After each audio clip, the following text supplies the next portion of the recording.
Hello, everyone. We're back to open session. F for convenience to open session, and it is 6:25. G, announcement of actions taken in closed session. No actions, No Madam President. actions. H, presentations. Number 1, FFA Industry Certification Student Honorees. Thank you, Madam President, and thank you, ladies and gentlemen of the audience here from our community. It is my honor and privilege this evening to share with you about the great accomplishments of the students that we're going to recognize here today.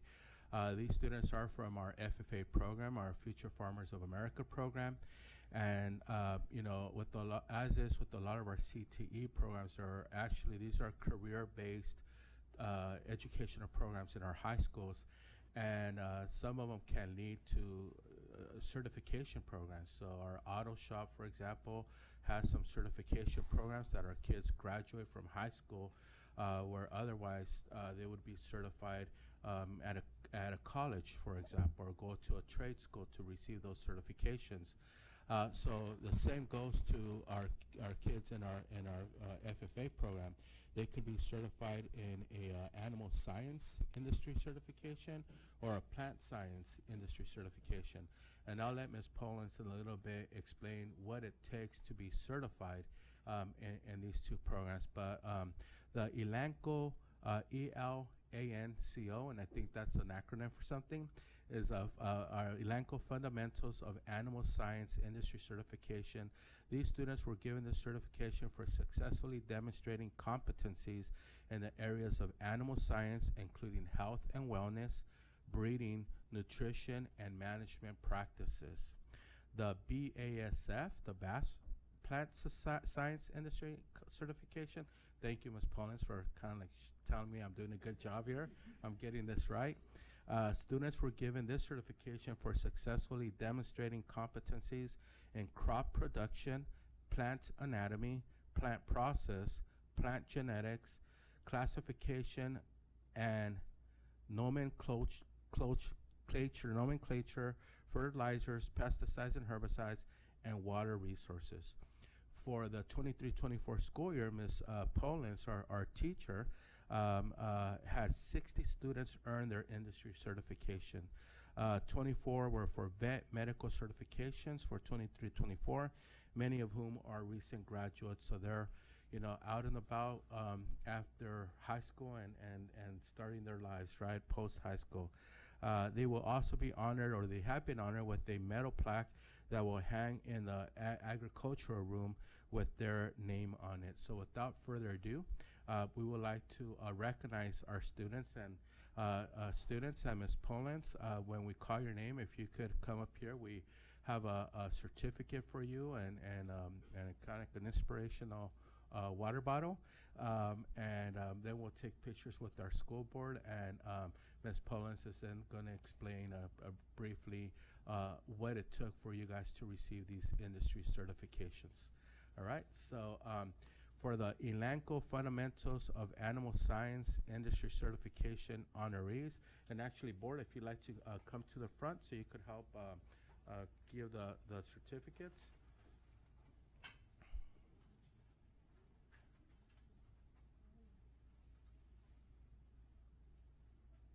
Okay, yeah, right here is fine. And then you guys, you could come up here and with our president, board president, get your certificate, and then you know, shake our board members' hands and stay up here for a picture. Okay. So for the ELANCO Fundamentals of Animal Science is Alessandra Rangel.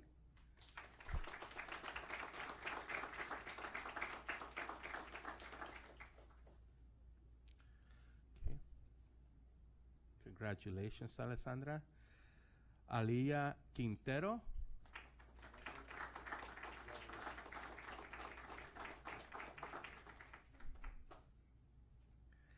Briseida Guevara.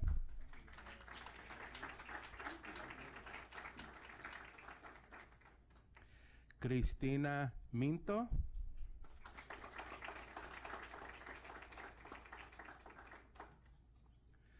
Delilah Favela.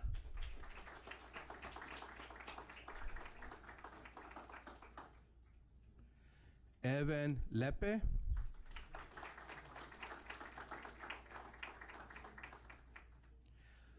Hannah Oyela.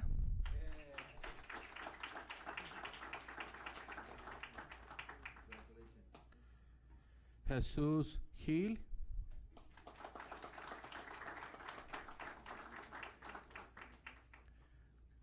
Kayla Pacheco.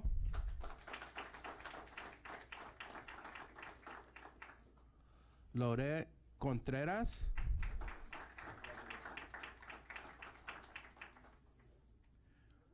And Troy Sanchez.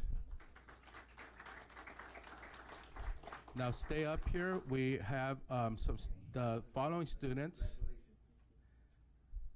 The following students are for the Bass Plant Science Industry Certification. Bricia Villanueva Aguilar.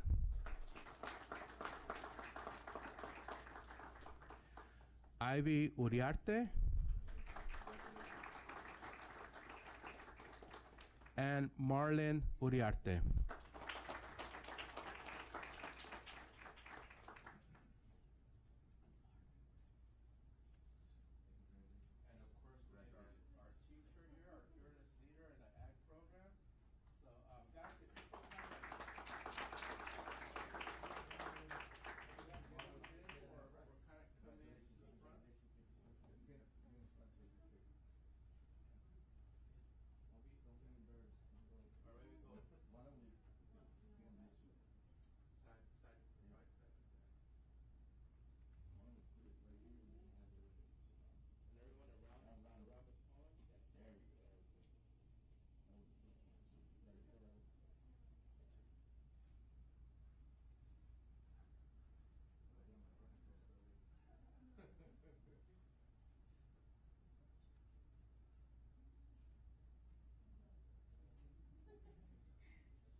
The only problem recognizing high school students is that they're taller than you. So I don't think I came out really good on the pictures. You know, you might see just, you know, my head. Ya me pasaron, you know. There. And next time I'm going to need a little step. Little step. Christina, could you make sure next time I get a little ladder, you know, to come. A milk carton. So, Ms. Pollens, if you could enlighten us for a quick 2-minute, what it takes for our students to get these industry certifications. What is the work that they need to do? So in addition to the lab work that we do in our class, especially when we have the animals on our school farm, I think it's probably safe to say that it's a lot of knowledge. There's many tests involved related to all sorts of different topics. I think the plant science probably has the blunt of the tests. There's a lot of tests. There's a lot of insects that they need to learn. There's a lot of diseases and things that they need to learn for the plant side, but then also for the animal side, they need to understand what happens if an animal gets sick, how they can treat it, and then the certification helps them kind of have a foot in the door if they wanted to maybe volunteer at a veterinary clinic. Unfortunately, we don't have any veterinary clinics here, so I hope that these students go on to veterinary medicine and come back here and become a veterinarian for our valley that is in desperate need. But I know, I think I have a couple of students at UC Davis. One I think is about to graduate the veterinary field, and another one I think she actually is using her certificate to volunteer at some of the offices there. So it's more of a foot in the door. They can't go out necessarily and go get a job right away. Obviously, a lot of it has to include a lot more education, but they definitely have a head start compared to students that have never had this. So, a lot of knowledge. So, they're very smart kids. Wonderful. Thank you. Congratulations.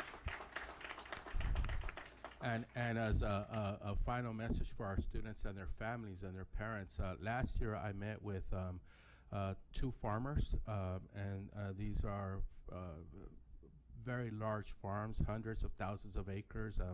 These are owners that have farms here in the Imperial Valley and then also in the central coast of California. And they were sharing with me how the professionals, people with certifications and college degrees in the farming industry, those people are aging out and they don't have enough young people moving into those careers.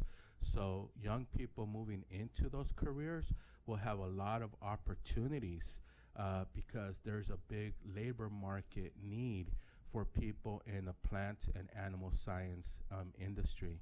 So congratulations to you guys. I love your jackets. Maybe one day I could earn a jacket myself, maybe be an honorary member, I don't know.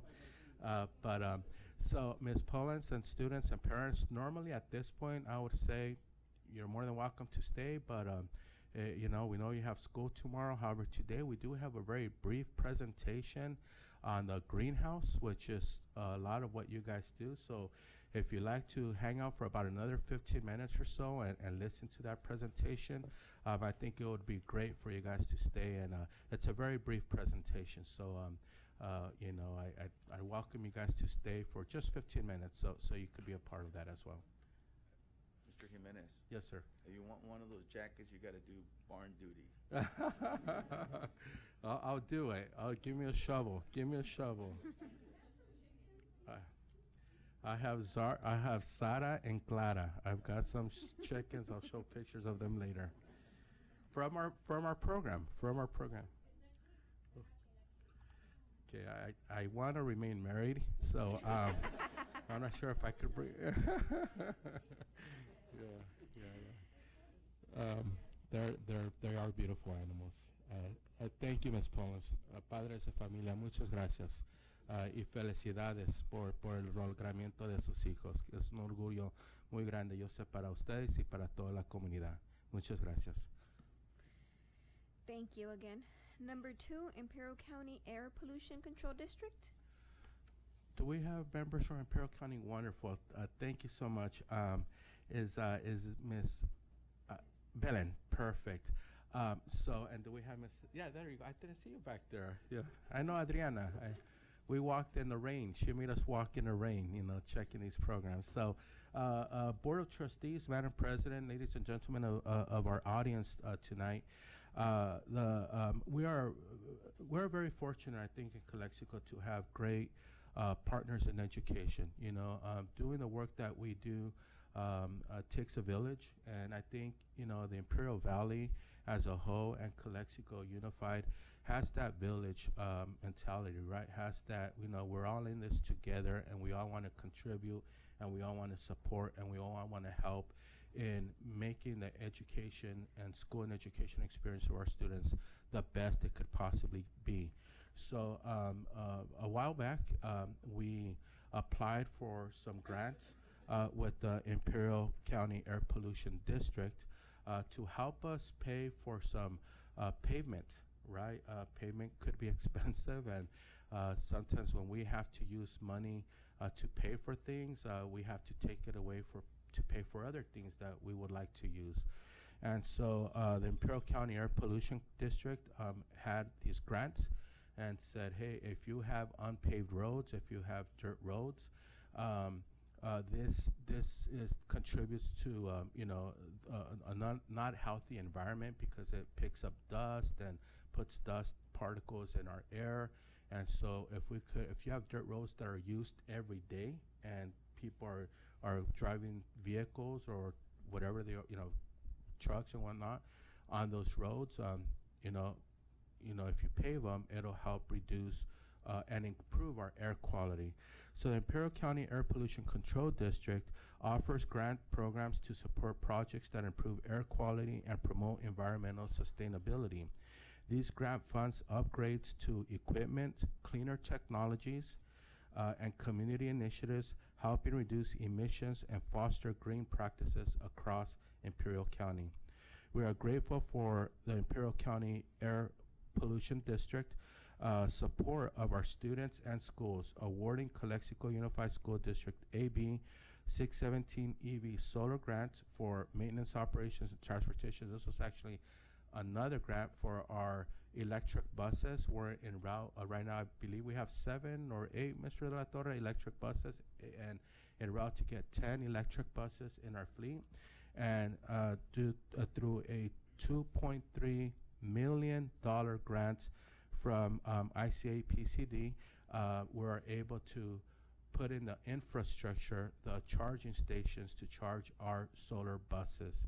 So less diesel fuel, less emissions in our Imperial Valley air, green buses going throughout our city, picking up our kids and taking them to school and vice versa. And that's in large support from the Imperial County Pollution District with the $2.3 million. We were the largest award in the valley. And AB 617 was the paving grant. We will be paving the fire lane at Calexico High School, which starts off the north parking lot and goes all the way and right in the middle of the new A4 building and our farm, and all the way towards the classrooms. And also Kennedy Gardens. Kennedy Gardens Elementary School, there's a preschool that we have, and that back road where it's a parking lot and a road, access road to the preschool and the school, is also dirt road. And through these grants, we received $1.2 million for Kennedy Gardens Elementary School and Calexico High School fire lane. This is a total of $3.5 million that otherwise we would not be able to do. We would not be able to afford. And if we did, we would have to take it from being able to do other projects or do other things. So at this time, I would like to ask Ms. Adriana Carrillo and Ms. Belen Leon Lopez if they could come up here for a little small recognition on behalf of our Calexico Unified School District. Board.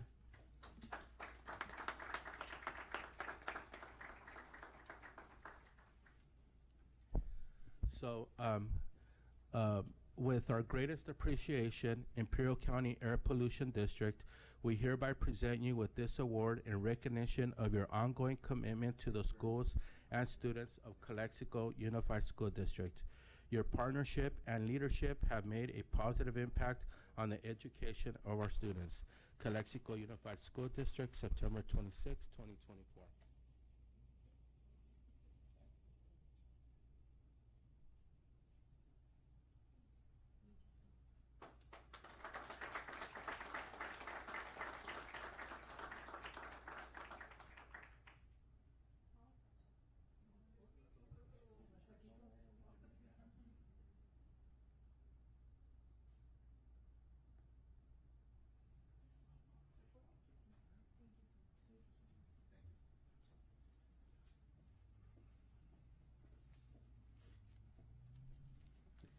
Well, thank you very much for this award. It's very much appreciated.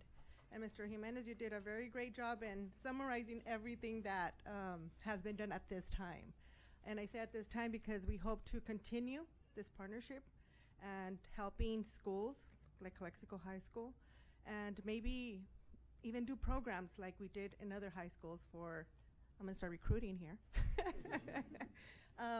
For Air Pollution Control District. I mean, I know you work with a lot with the ag. We work a lot with ag. We work with beef feedlots. And it's an overall, it's another portion of the ag of career, but you know, we're there as well. And I want to say that Calexico was one of the first schools that we ever worked with AB 617. And it was the electric school bus. So without your support, without your staff being so active in submitting applications, we wouldn't have these programs either. So I really thank you for your hard work and for continuing submitting these type of applications because this money does not come easy. And if we don't have your support, we don't have these grants either. So I really want to thank you, your students, the parents, and all the staff for Calexico High School. Thank you.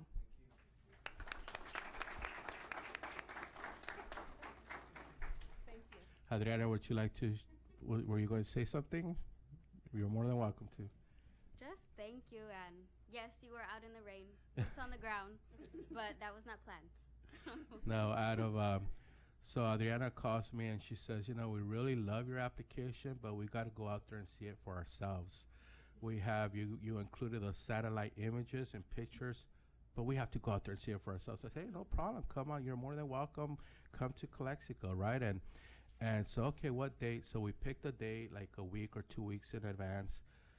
And out of the one day it rains in Calexico, that was the day. So we're there with umbrellas and walking in the mud. And I thought, well, maybe they're not going to want to do, maybe you want to go to reschedule. No, but Adriana, and one of your colleagues was here with you as well. Israel Hernandez, our project manager. Your project manager, and they were also troopers, and we were out there and walking the fire lane and went to Kennedy Gardens and walked that way. So, you know, thank you guys. We really appreciate it. Thank you so much. Thank you for being out there with me, because I know it was pouring that day. Yes, thank you.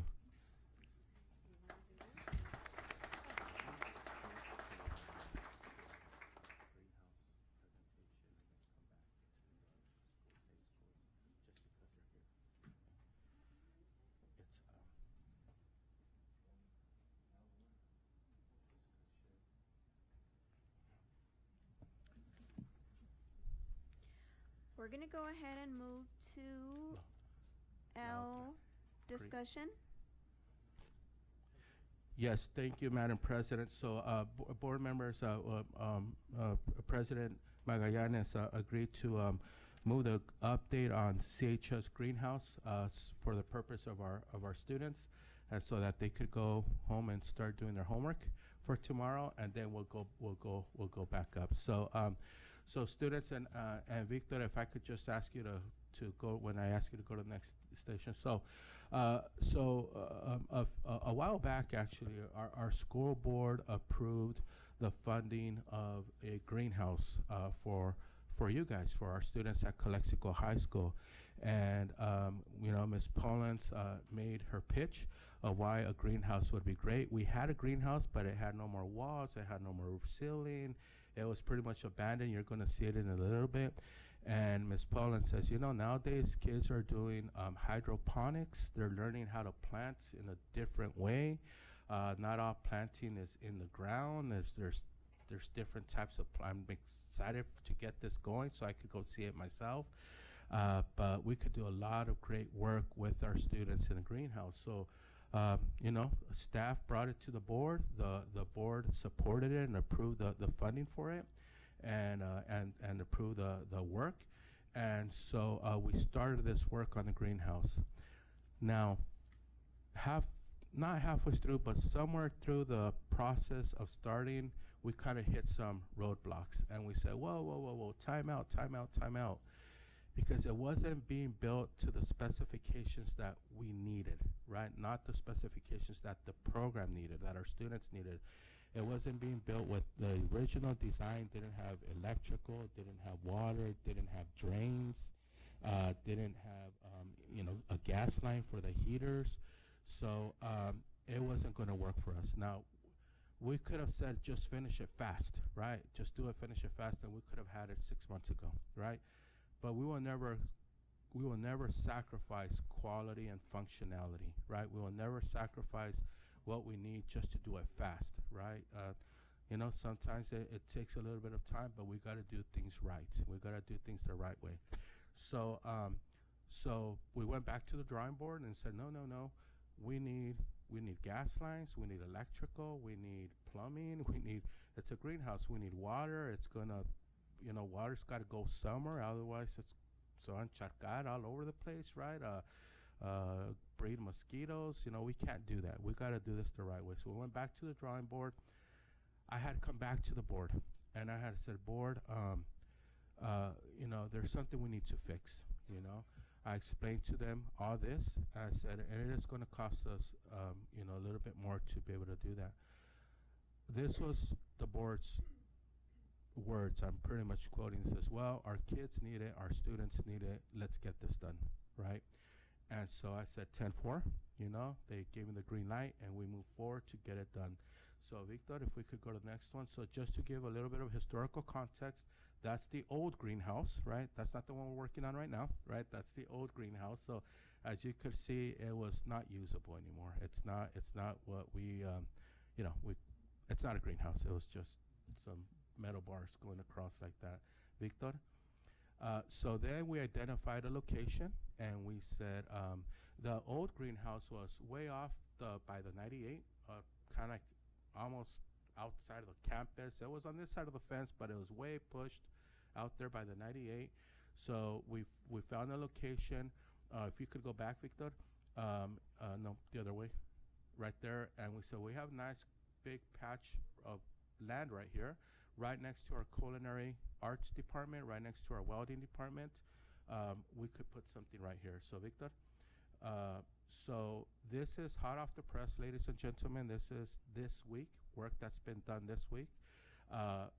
What you see right there is actually the drain, where the water will drain to the sewer and through the pipes and out to the sewer, right? So it's not going to just drain to the side of the concrete and to the grass on the side or the dirt on it or flood right there. It's actually going to drain through, Victor. And this is as of Tuesday. You see those drains and the concrete. We tested it today.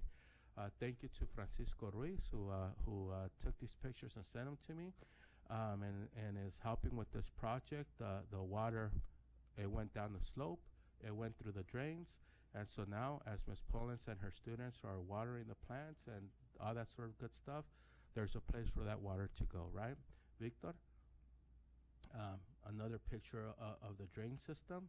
It's a floor drain that's flush with the concrete, with the floor, Victor. The greenhouse is going to have electrical. On the north side of the greenhouse, it's going to have 3 outlets. Each outlet will have 3 boxes, and each box will have 4 outlets, so for a total of 12 outlets. On the south side, it's going to have 3 boxes, each outlet with 2. Each box with 2 outlets, so a total of 6, or a grand total of 18 electrical outlets.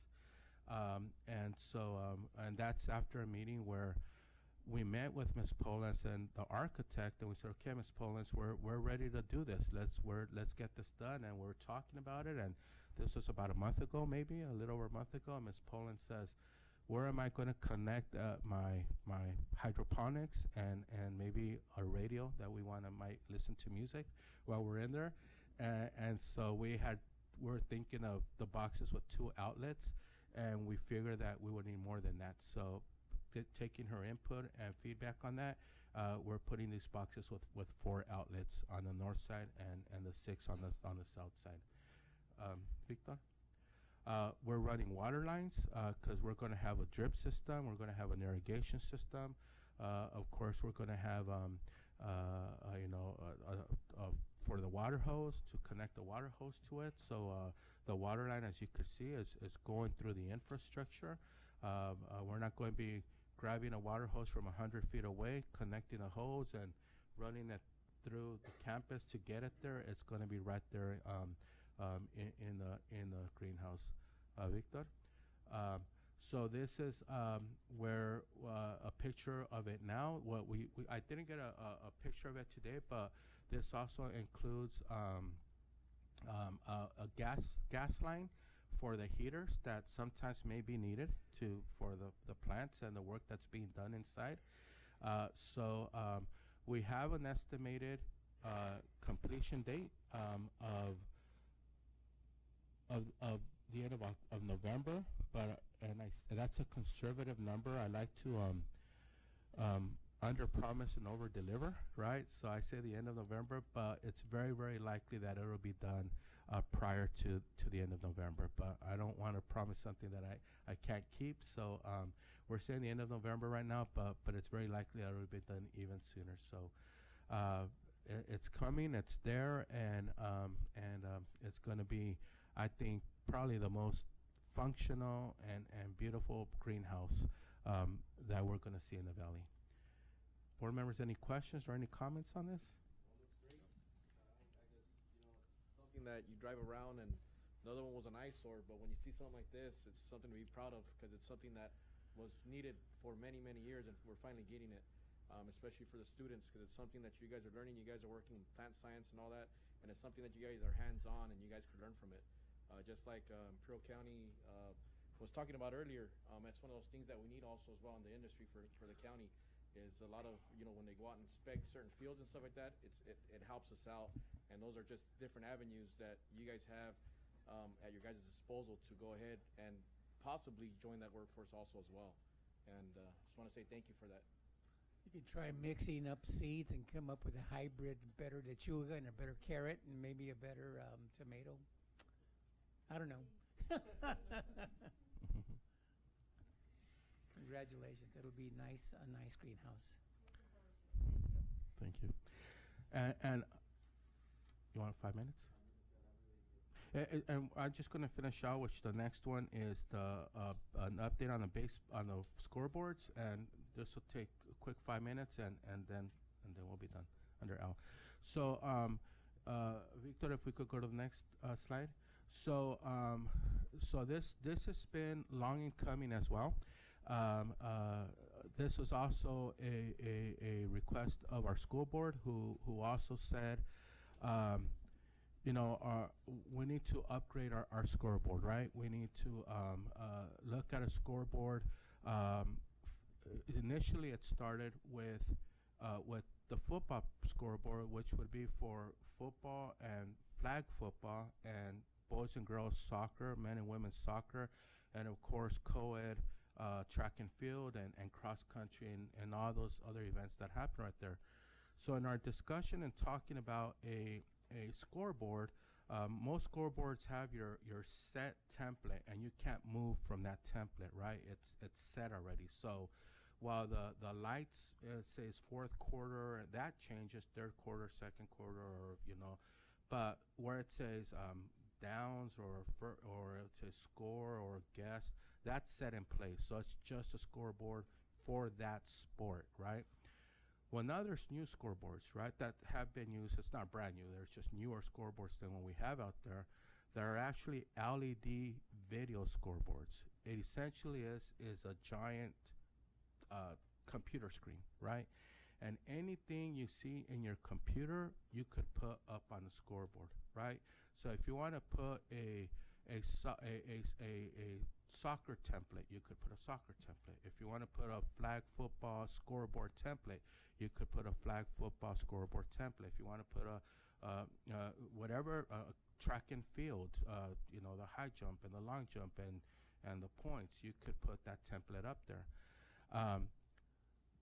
If you want to put videos and replays of a play or a birthday dedications, happy birthday to Miss Pollens, and we will want to put dedications like that. You could do that, because anything you could put on your computer, you could cast it on this projector. So in conversations with our school board, they said, wouldn't it be great if we could have like movies at the park, right? Like we could have, bring your lawn chairs, bring your blankets. We're gonna show Finding Nemo, or we're gonna show a movie or something like that, right? Families. And it says, you know what? This scoreboard is more than a scoreboard. It's actually a community engagement tool, right? This scoreboard is something we could use as a community engagement tool. So there's a process for everything in government work, right? Government work is not fast. There's a process for things, because there's a lot of checks and balances and a lot of procedures that we have to do to get there. So in looking at our scoreboard for the stadium, right, we brought out the people we needed to bring out, and it's something that needs to be DSA approved. One of the things that is taking us a little bit longer is DSA is the Department of School Architect, which is up in Sacramento. And a lot of the things that we do has to be approved by DSA. They have inspectors, and we have to submit applications, so we have to do the specifications of the engineering and all that sort of stuff. At one point, we thought that we could use the structure that we have up there, take the old one and put the new one on the same structure. DSA didn't allow us to do that. I said, nope, you guys can't do that. You gotta start from scratch, right? You gotta put in the new post, the new foundation, and all that sort of stuff. So we're in process of getting that done. And in the process of doing that, our baseball scoreboard started going out on us. And then ultimately it broke on us, right? And it says, well, we need a baseball scoreboard, right? And then in the process of doing that, our softball scoreboard at Elmer Field for our girls softball started going out on us. So now we're looking at a package deal that we're working on, and Mr. De La Torre is diligently working at putting that together. So this is Victor. It's an example. This is just a stock photo, but it's this type of a LED video scoreboard where we're going to be able to put advertisements up there, dedications, just fan cam, showing the fans. So we're really excited about this. Really excited for this to be done as soon as possible. But it is going to take us longer because we're required to go through DSA, and we got to send our stuff to the state, and it takes the state a while to get this back. Board members, any questions or comments on this? I was just looking forward to it being finished, and so we can start using it. Yes. Yeah, that was one of those things that I've been asking for a while, and I know it takes some time. So I'm glad it's finally getting closer to fruition, but it's not yet complete. But once it does get approved, then you guys know you guys are gonna have at least a scoreboard. Hopefully, we have it by the time you guys graduate. That way, the video could be running when graduation's going on, and you guys could see all that also as well. I think that's something that's gonna be impactful for the whole community, and that's something that we could look forward to as a community also as well. That way, like how he said, to go out there, watch movies with the family, with the kids, maybe do astronomy night. I mean, there's a lot of possibilities with that as far as that goes, but I think it's a good thing. Good expense. It's worth it. It'll be a beautiful scoreboard. Thank you. Thank you for that, Mr. Jimenez. And now, students and families, you're more than welcome to stay, but you please feel free to call it a night. So if we want to take 5 minutes, Madam President? 5 minutes. 5 minutes, while our parents are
guys ready?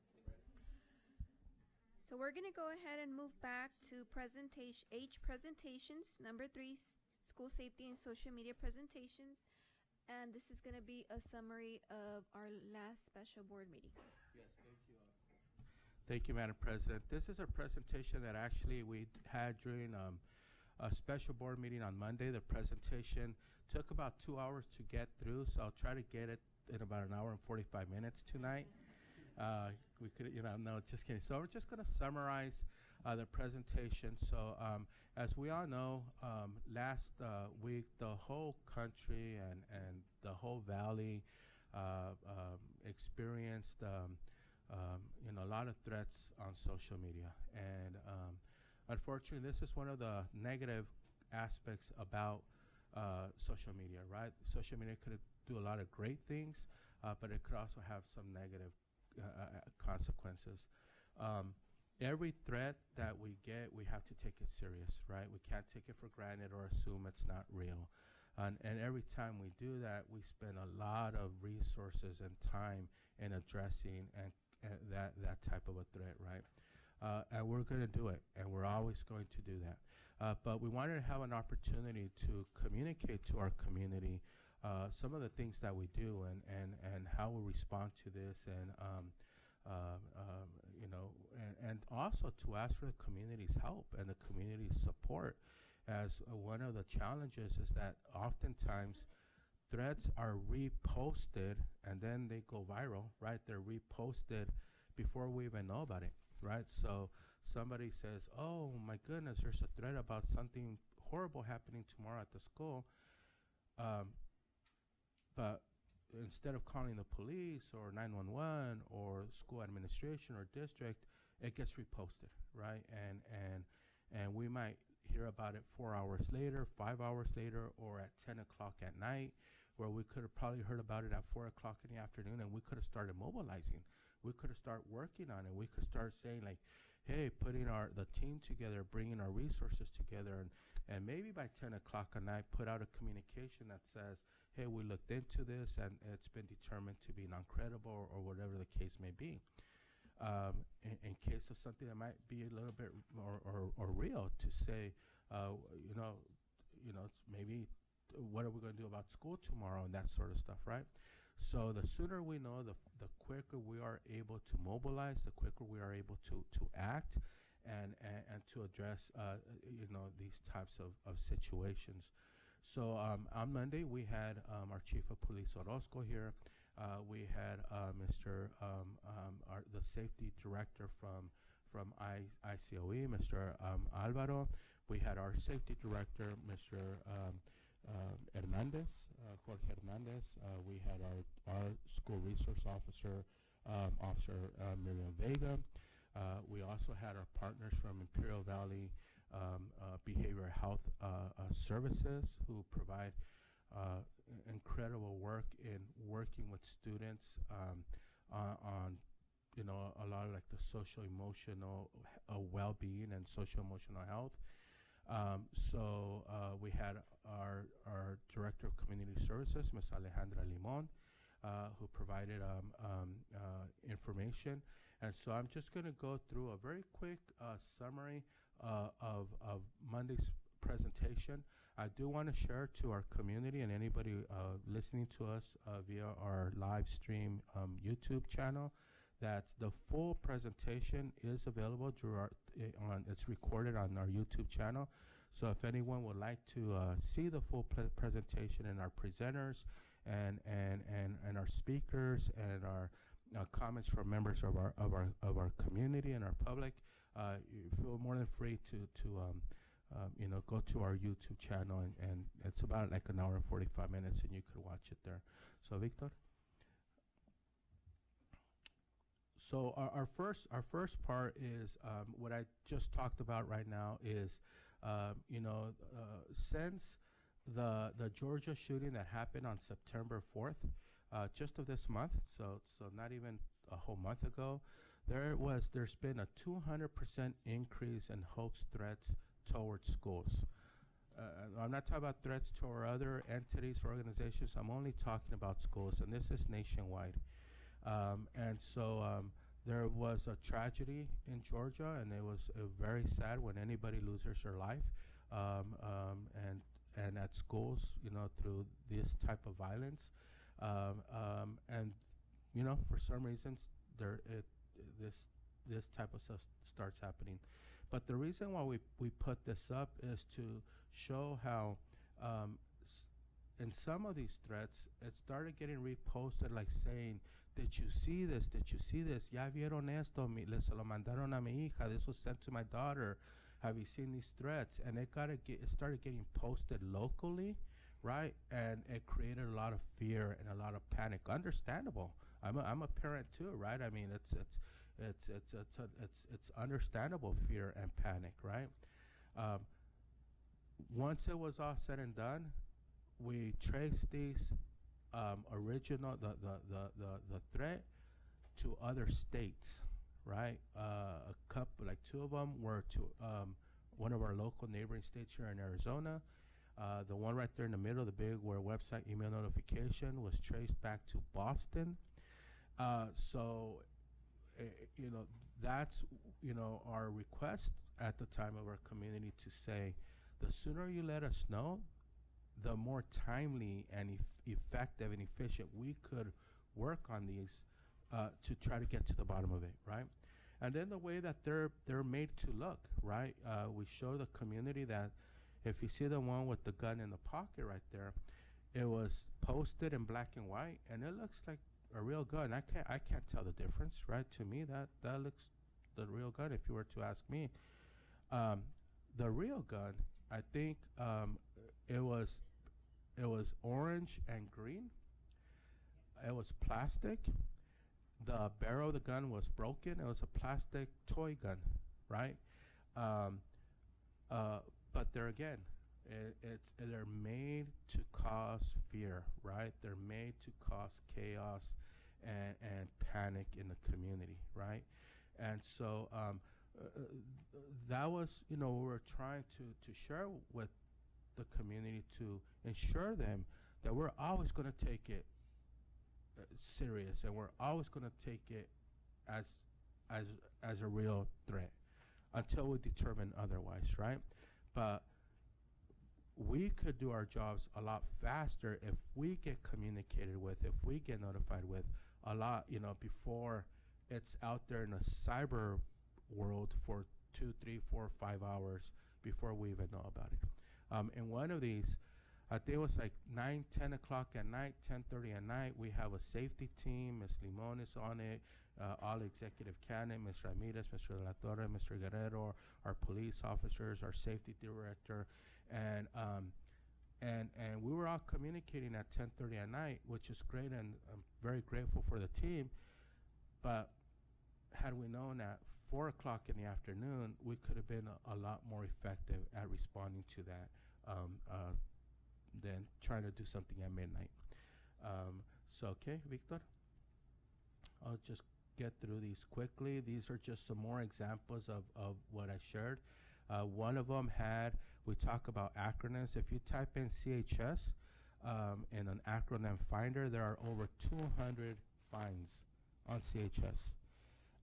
But if somebody puts in CHS in a thread, our minds go to Calexico High School, right?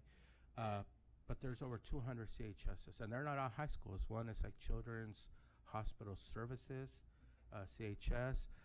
They're private companies, they're organizations, they're non-school organizations. If you look up there where it says "That's Crazy," that says BUHS. If I look at BUHS, I'm thinking Brawley Union High School.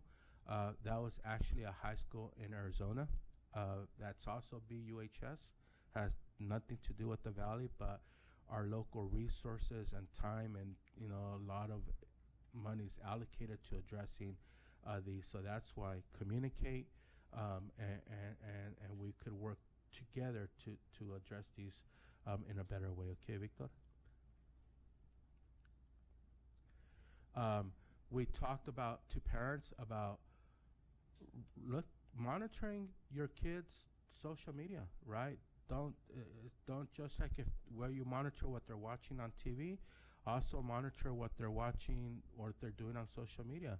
This is actually an elementary student who's actually doing searches on how to make a dirty bomb, on different weapons, and how to buy weapons.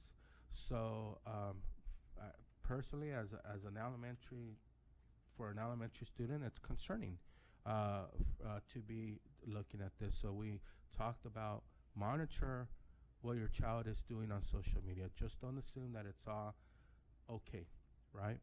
Okay, Victor?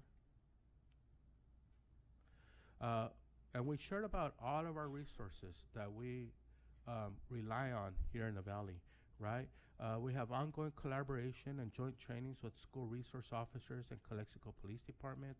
We have direct partnerships with the U.S. Border Patrol, the California Department of Corrections and Rehabilitation, Imperial County Probation, Homeland Security, FBI, San Diego Law Enforcement Coordination Center. So we have a lot of coordination of services that we could count on. And what I shared on Monday is, when I say we could count on, I'm not just saying we could log on their website to see what they advise or what they recommend, or I'm not just saying that we could look at their brochure. No, I'm talking about real agents in person, that could be here on a moment's notice if we need them and call them. So, real partnerships to help support our school safety posture. Victor? Out of our school resources, these are Calexico school resources, right? Our Calexico Unified School District Safety Department. That's a department that we just created last year as a result of safety concerns and concerns that parents brought to us and said we need to, increase our safety process and streamline some of our systems. And so we created a new position called the Director of School Safety, and we were able to hire Mr. Hernandez, who retired after 32 years in law enforcement and military background before then. So someone with a keen sense of safety and security and protection and service. We have our Family Resource Center with Ms. Alejandra Limon, our Director of Community Services. Our Calexico Unified School District MTSS program that works with kids at, making good choices, making good decisions at that social-emotional level. Our CUSD Department of Special Education with Mr. Dennis Price, to support our special education students throughout the district. Our CUSD Expanded Learning Program, to have a place for kids to be at after school, in engaging activities, whether it's academic, enrichment, or movement and exercise or sports with Ms. Esmeralda Garcia. We have our school sites, right? They're all part of this. Every one of our school sites has a school safety plan that's available for parents to see. We have a reunification plan. We send our administrators and staff to trainings on safety. We have the Imperial County Office of Education, who provides a lot of the safety. And this was Mr. Alvaro Ramirez, who was one of our presenters on Monday. And then Imperial County Department of Behavioral Health, who were also here on Monday, talking about their part in the whole child, right? What we call mind, body, and soul. We're not just here to address the academics, right? We're not just here to address the 1 + 1 = 2.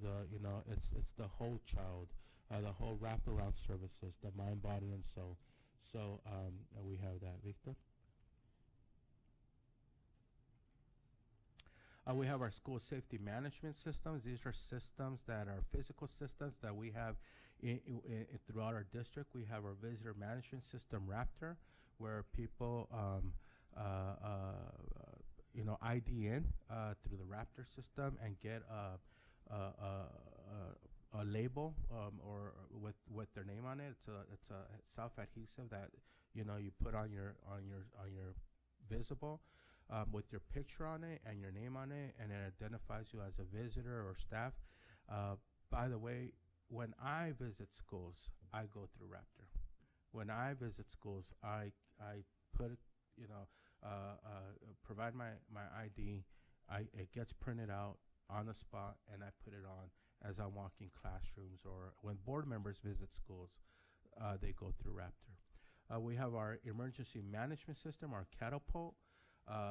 This is it could be anonymous, or they could identify. Either way, it's their choice to report any concern, any emergency. So through our Catapult system that's available to all of our students, anyone in our community. The Alice Response Program, this is a training on, alert, lockdown, inform, counter, evacuate, how to deal with the school emergency. And of course, we have our detection management systems, and we have our canine units that we use with the Department of Corrections, where we do have random, unannounced canine checks that are checking for weapons and drugs, just to make sure that we put that as one of our layers for our school safety. And of course, we have the vape detectors. We have them at our high schools right now, and we're putting them in our junior high schools. And these, I actually surprised me a little bit at how effective they are and how well they work. At first, I was a little bit skeptical, but we did a pilot program first, and they actually do work. They do detect when there's vape or smoke in the air. So, and we have had, positive, how could I say, we have been able to intervene when this is happening inside of the restrooms. So it has given us some positive outcomes. Victor? We have we're part of the standard response protocol that, we participate in. This is the whole, action-based response to a school emergency. Is it a lockdown? Is it a shelter in place? Is it, what do we do in case of an emergency? This is through the I Love You Guys Foundation, and we get trained at the county on these steps and this process. We also partner with our local law enforcement agencies they conduct their own trainings at our high school on Saturdays, where they have come in on a couple of times already to go through a scenario of a school emergency. So give them the opportunity to train themselves. Victor? These are our online communication platforms. As I mentioned, Catapult. We have CUSD website where we provide information as well. We have our Remind system. We have over 23,000 subscribers to our Remind system. And so this is kind of like our go-to in case of any emergency, but also something positive or anything, right? Where we send out this communication, parents, grandma, grandpa, tío, tía, the students themselves could sign up and subscribe to Remind and get notifications through Remind. We also have a school site, a Facebook and Instagram account where we provide information. So if it's something like an emergency like that, we're blasting it everywhere we can. We're not just selecting, there's an emergency and put it on our website, because we know not all of our parents may be looking at our website, or put it on Remind because that might be off or something like that, right? So we blast on it and everything. And then Parent View. This is a Parent View for parents of students, and this is a way that we also communicate with parents about their students. So this is specifically for the students and their parents. Victor? We've done some community outreach. We've done some, and we invite the community. We send out flyers. We put it on Remind. We put it on parents on Instagram and social media. This is the positive aspects of social media. We would love to get more participation. We would love to get more interest in our workshops and trainings that we provide to our parents. So just some of the communications, and we send out brochures. And I know we get bombarded with much information that we're like on information overload, that it's easy to get something and just just kind of ignore it or swipe. I don't know, swipe. Go to the next message. But we hope that when it comes to, especially to anything school related, but especially school safety, that we take a little bit more serious and join us. We provide cafecito and pan dulce and some pastries, and join us at our trainings and workshops. Victor? Just a little bit more how the community and parents support safety. In a little bit, you're going to see a flyer from a PSA, a public service announcement that we got straight out of the FBI website. And just like it says right here, do not share the video or threat. It's exactly almost verbatim of what it says in the FBI website. Do not repost it. Report it, right? Report it to law enforcement. Report it to if it's an emergency, if it's a threat like that, report it to law enforcement. Also report it to us, right? But just by reposting it, it's not necessarily making things better, or it's not necessarily helping. It talks about talking to your children, notifying the school officials, contact law enforcement, and encourage other parents to report, right? Victor? This is the PSA. They have a public service announcement that's called "Think Before You Post." It's not a joke. It comes with the video. We're not going to put it on right now, but it's of a young man in college, who posted a hoax threat. Right, wasn't true. Was arrested and had served time for doing that. And one of the things he says in there, he goes, I try to get rid of it, but I can't, because sometimes once it's there in the cyber universe, it's hard to completely get rid of it. So it's no joke. Think before you post, right? It's not, I want to cancel class tomorrow, so I'm gonna put in a threat. Or it could have some serious consequences. And then that PSA, if you go to the FBI website, it actually gives some real actual live scenarios or cases of young people who posted hoax threats and actually have received up to 3 years in prison for doing so. It could be dangerous if the police is rushing across to a school with lights and sirens because there's a threat about a bomb or something, and it turned out to be a hoax, and in their way there, there's another tragedy that happens. That person who put that threat could be associated to that, the person who was hit by a car or in that car accident or run over. So posting a hoax threat can have real serious unintended consequences. So it's a great PSA from the FBI. Victor? And that concludes a 2-hour presentation in a briefer time than that. Any comments from the board? Yeah, I had one comment, and it was brought up to my attention last night. Actually, it's a suggestion. If we could have our school safety director come at least every quarter just to give us an update, information as far as what's going on, if there's anything going on with the schools. And also if you could reach out, send out a reminder to teachers when upcoming training's coming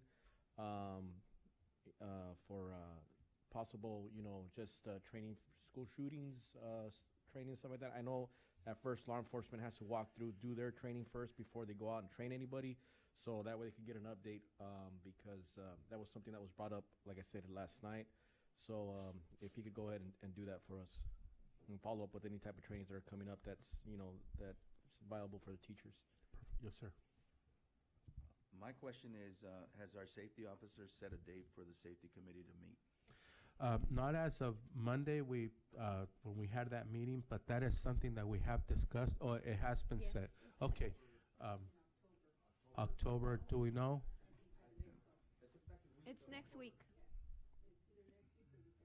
Yeah. We will make sure we get that out. Yeah, and how are you going to inform our community, especially our partners, the city, the police department, and everybody, so we can all meet again Mhm. Monday was a great meeting, and I think we need our partners to Mhm. be there so that we can participate in these Perfect. discussions. Okay, I'll follow up. Sometimes staff is a step ahead of me, which is a good thing. It's not a bad thing. So thank you to Ms. Limon and Officer Hernandez in Vega, and that's been set up already. So, and I think that's one of the things I like to impress on our community is that we listen. You know, we're not just here, hearing but not listening. We listen, and I know that came up. One of our parents said, hey, let's have our safety meetings, and here we are. It's already been scheduled. So I do want to impress our communities that sometimes we can't do everything, right?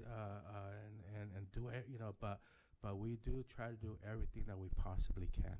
So thank you to our staff for setting that up. Mr. Jimenez, when Williams comes and they do their overall checking in the classrooms and they certify and that everything's okay, do we actually have them listen to the alarms that you can hear the alarm over here on the Mhm. East 40 and on the Mhm. West 80 and in the Mhm. middle of school?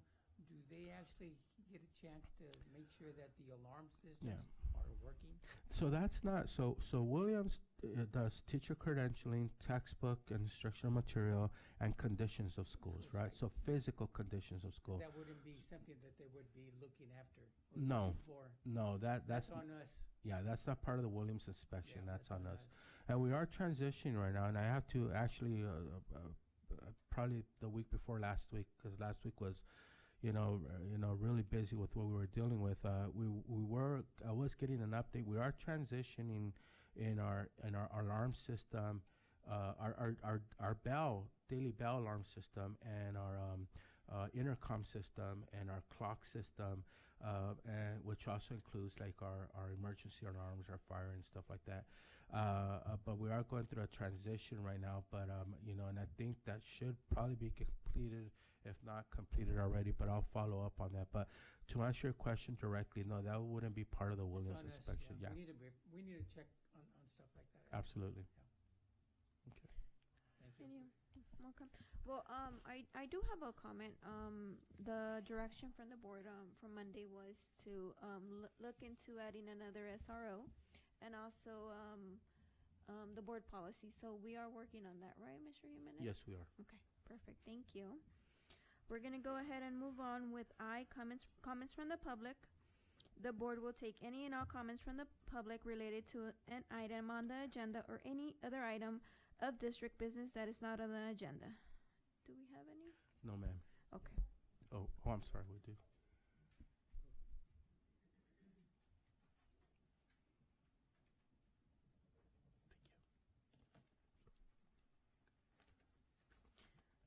Rafael Garcia.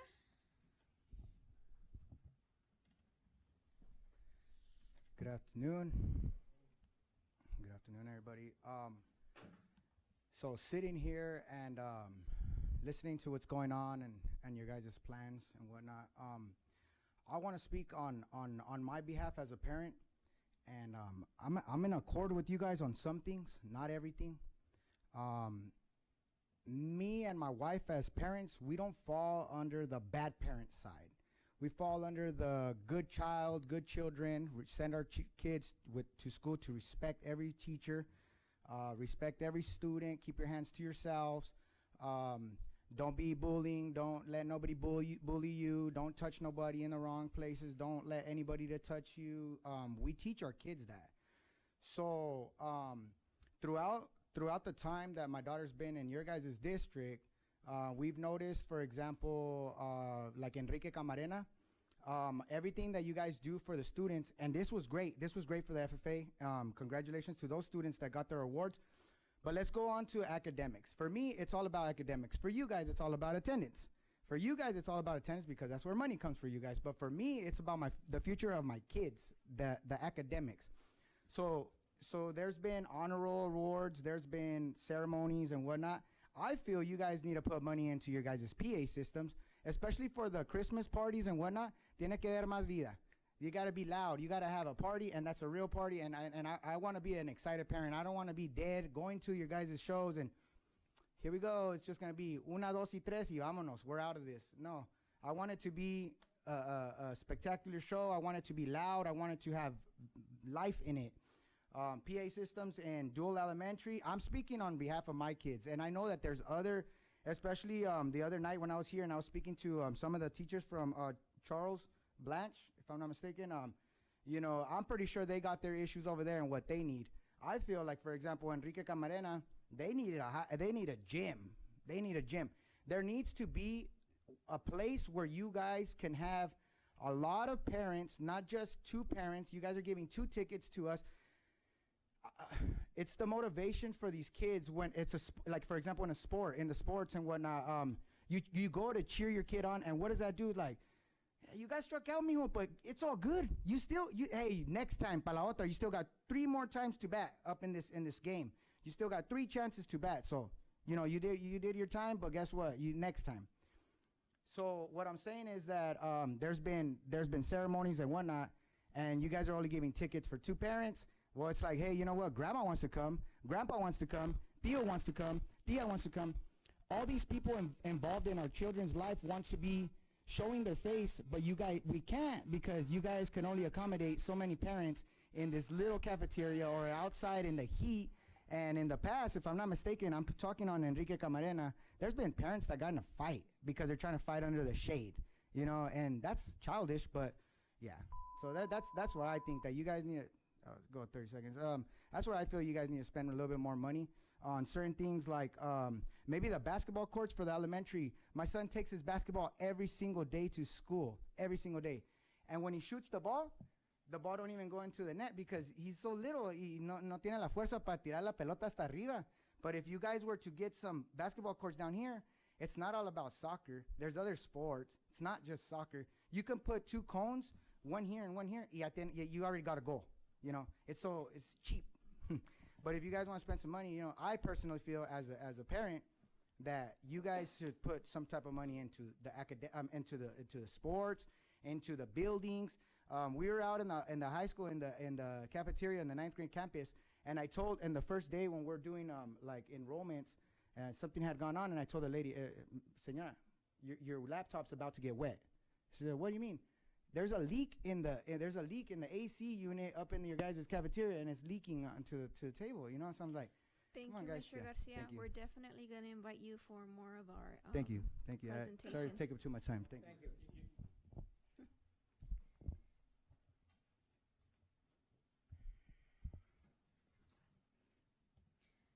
J, consent agenda. Items appearing will be acted upon one motion without discussion unless any item is pulled for separate consideration and action. So moved. Second. Motion by Mr. Calderon, second by Mr. Pacheco. All those in favor say aye. Aye. K, information items. Number 1, Superintendent's report. Thank you, Madam President. It is with great pride that I announce that Jefferson Elementary School has been honored by the California PBIS with the Silver Implementation Award for the 23-24 school year. This recognition underscores the school's unwavering commitment to fostering a positive and supportive learning environment through the effective adoption of PBIS core features. The Silver Implementation Award is given to schools that have fully implemented the core elements of PBIS at Tier 1, while also demonstrating success in establishing Tier 2 supports for students who need additional interventions. To earn this recognition, Jefferson Elementary demonstrated consistent data-based decision-making, sustained fidelity to PBIS principles, and positive student outcomes, including improvements in school climate and reduction in behavioral incidents. Efforts were evaluated through tools such as the Tiered Fidelity Inventory, the TFI, and they successfully met the benchmarks required by the California PBIS Coalition. As a result of this achievement, Jefferson Elementary from Calexico Unified School District will be featured on the California PBIS webpage, showcasing its dedication to educational excellence. Furthermore, the school will be acknowledged at the upcoming 9th Annual California PBIS Conference in Sacramento. I know in October, November, and beyond, we're going to start bringing our schools back to give their presentations. And when we bring Jefferson back in, I know this is going to be part of their presentation. And then also, board members, it is my honor, and I'm very excited to share with you today our new director of alternative ed. I know we talked about him in the past. His ears were probably ringing, and the board approved him previously. And I think his IVC did not want to let him go because they made it a little bit longer for us to wait, and they wanted to hold on. But I would like to ask our new director of alternative ed, who starts on Monday, September 30th, over at Aurora. We're very excited to have him, Mr. Joshua Lopez Cueva. Mr. Lopez, if you'd like to share just a couple words.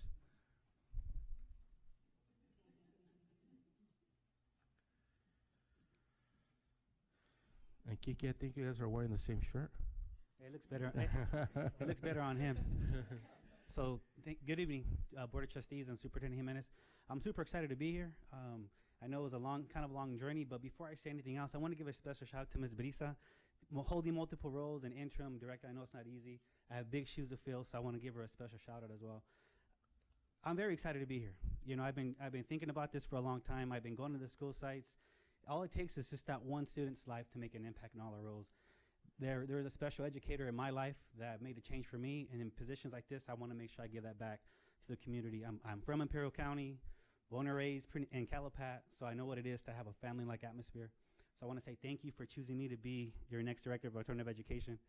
I'm super excited, at the same time nervous, because we're matching. But if there's anything I can do for you, please reach out. I do want to say to Mr. Superintendent, super excited to join your team.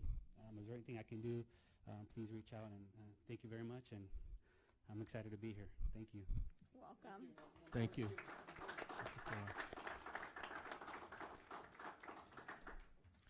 And Madam President, that concludes my report. Thank you. Number 2, board reports. These are informational reports by board members. No action is taken. Mr. Alvarado? Mr. Lopez, right? You got your last name right? Mr. Lopez, well, thank you for joining our team, and I look forward to hearing nothing but good things. I know there was a lot of good things said about you from IVC. So with that said, the person that spoke highly of you, he's a well-respected person, you know, throughout the whole valley, very involved in different communities. He's actually from the north end also as well. So he's heavily involved with the community, and I expect, you know, the same from you and stuff like that, for you to take a dive and actually get involved here with our city also as well. With that said, I just want to congratulate the FFA students that were here present today, and their parents, their families. I know it takes a toll on those students also as well, because they have to, you know, do a lot of extracurricular activities, involved in the community, learn different things. So I'm very excited for that, and that's one of those things that I mention every year, is that when the fair comes, hopefully, you know, I could see you guys out there and participating, doing some type of add-ons for them, because I know the only person that I see out there a lot is Mr. Brundy. Mr. Brundy's heavily involved with the FFA program here. So is Mr. Miguel Ferrero, which is another graduate from Calexico High School. He's also heavily involved. Another person that I want to give a shout out to is our SPED coordinator, Mr. Price. Today I was actually stopped by an attorney and spoke highly about you, said that nothing but good things about you. Actually, I'm going to talk to the attorney, see if she could come over here and, you know, speak on your behalf also as well, because she did state that because of you, you know, we were in a good place. I don't want to say anything else that she stated, but, you know, she just did speak very highly of you. I know you were mentioned last night in regards to some different light, but, you know, I have heard nothing but good things about you, and you know, you're highly respected by me, and thank you for everything you do for this district. On another note, Jefferson School, congratulations, and whoever's out there joining us, thank you for being here. Mr. Calderon. Good evening, everyone, and welcome to our board meeting. Just congratulations to the FFA students. I went back Thursday. I was there 1980, 70s. And it's good to see them, you know, growing and getting educated. it's a good feel, and hopefully they'll follow through. Thank you to those grant writers that got us this money to pave our roads, especially the Kennedy Gardens. It's really bad, and I think that once we pave that, it's going to look really nice. And also the fire way that we're going to pave here at the high school, that's going to give our FFA students somewhere to walk when it rains and so forth. So that's going to be a good thing for our schools. And Mr. Lopez, welcome and congratulations. And you're, like Mr. Alvaro said, you were highly recommended. So we're holding that individual accountable. No, no, you were highly recommended. And again, we are a family, and hopefully it can be your family too. Thank you. That's all I have. Mr. Pacheco? Welcome, Mr. Lopez. Anyway, I had a chance to go to back to school night at the high school, and I walked around and I visited some English classes, and then by chance, I went to a social studies class, and then I hit room 52, and it's not going to be a nice little visit. So I went in room 52, and it's a child development course. It's a CTE classroom. And the classroom was just full of equipment, and it was overpacked with stuff. The class is the type that you have to wear the baby pouch, and the boys wear it too, and the women wear it, and it's electrical, and it tells you when to feed, and you get the baby too, and all that. So she's got all this storage. She is really in a very small classroom. She needs a room that's at least 1,300 square feet by Title V. Under the Health and Safety Code, she needs to have a lab, a shop, water, a place to lecture, and enough room to have the students there. I visited again, and you've got to wiggle your way in to go through the classroom, and she takes the equipment that she has out her back door so she can have room to teach, but her room is full of equipment. It's just not giving us and giving the parents and the teachers that were there for an open house a very good feeling about that classroom. And even that class is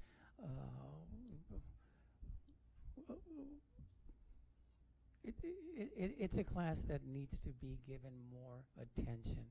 We do the auto, we do the cooking, and we do the welding. We give them a lot of, but this class has a lot of it. It's lacking, and she needs a larger space and water. First 4 weeks, she had no AC. She had to go to the lounge, and she loved it there because it was larger than her classroom. So the lounge was her classroom for about 4 to 5 weeks. Then she had to come back to that smaller classroom that doesn't provide the 1,300 square feet that she needs for her classroom. I'm sorry to say, but it made me feel very bad for the parents, for the students, and for the teachers that's there teaching in that condition. It was really terrible. Thank you, Mr. Pacheco. We do appreciate that input, and we do have a lot of facility needs, and I keep saying that over and over and over again. I think at every board meeting, I do want to impress on our community that we do have serious facility needs that have been the case for a long time, and sometimes years and sometimes decades, that we need to address. Fortunately, to decisions that the board has made, like for example, to invest in A4, the new building that's going to be opening very, very soon, is going to allow us to have more opportunities to provide our teachers and our students, better learning environments, better classrooms, thanks to our community in supporting our school district with Measure Q, and with the new, STEM buildings and the new student building and administration. We're going to be providing state-of-the-art, facilities for our schools. But Calexico Unified does have a lot of need when it comes to school facilities. So I appreciate the feedback. I'm not offended by it. I need feedback like that. I need input because those are things we need to talk about. And I bring it up, and you know, and I know there's a lot of interest for the money, right? There's a lot of different things we could do with that, but we need to address our facilities, and that's one classroom you're talking about. One classroom. We need to not repair it, but we need to replace. If we can switch her over to the lounge and make her room the lounge, that would take care of the issue, really. Yeah. And Francisco can get 5 or 6 guys this weekend, and they can move her out of there.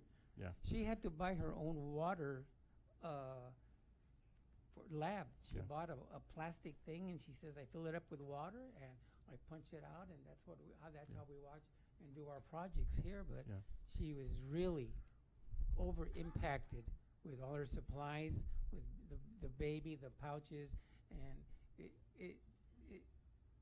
it's impacted. I wish you could all go and visit room 52 for your own visual. I'm actually going next week. You can see what she's working with, and she's under the gun with no room, really. She loved it at the lounge. I mean, if we could move her to the lounge and move the lounge to her room, that would take care of the issue, I think. Plus the fact that she says our course catalog needs to be updated from child psychology to the intermediate child development. She's got a lot of stuff going on, and she shared with me her outline for the school year and all the work that she's doing. So she's doing a lot with little assistance from the district, I think. Thank you. Thank you, Mr. Pacheco, and thank you, Mr. Jimenez. Mr. Contreras? I'm going to try to be quick.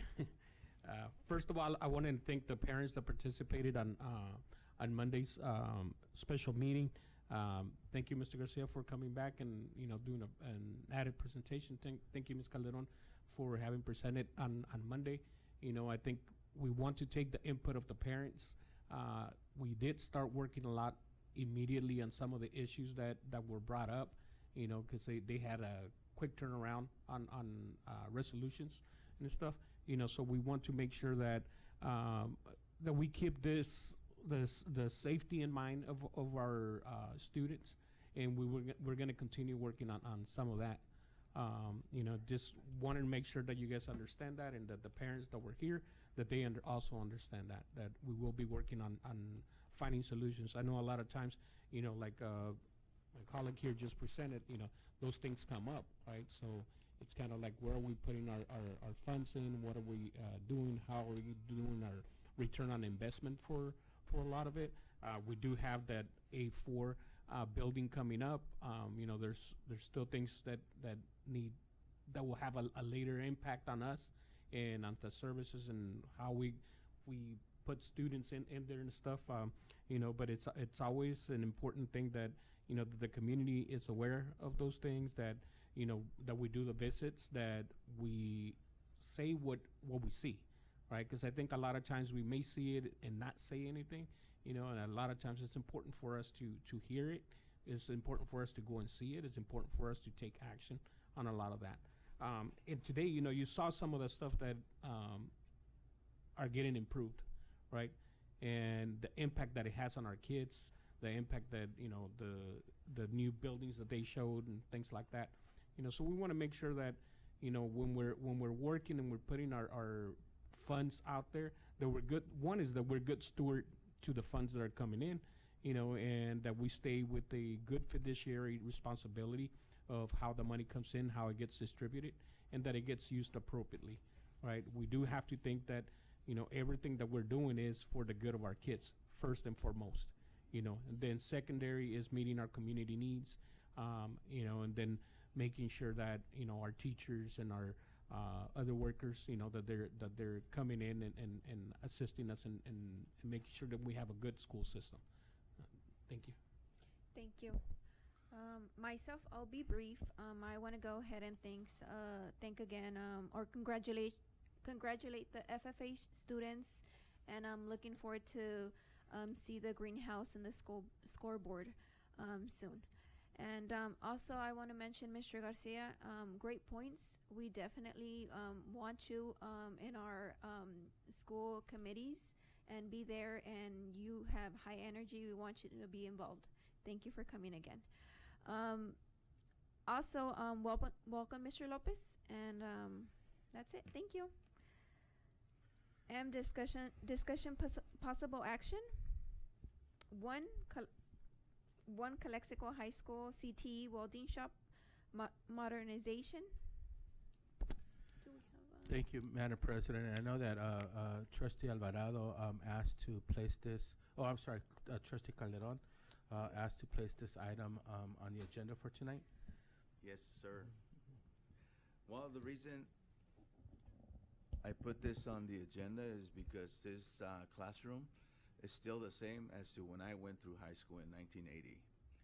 And I know we have received plenty of funds through the strong workforce, and I like to see this this trade improved.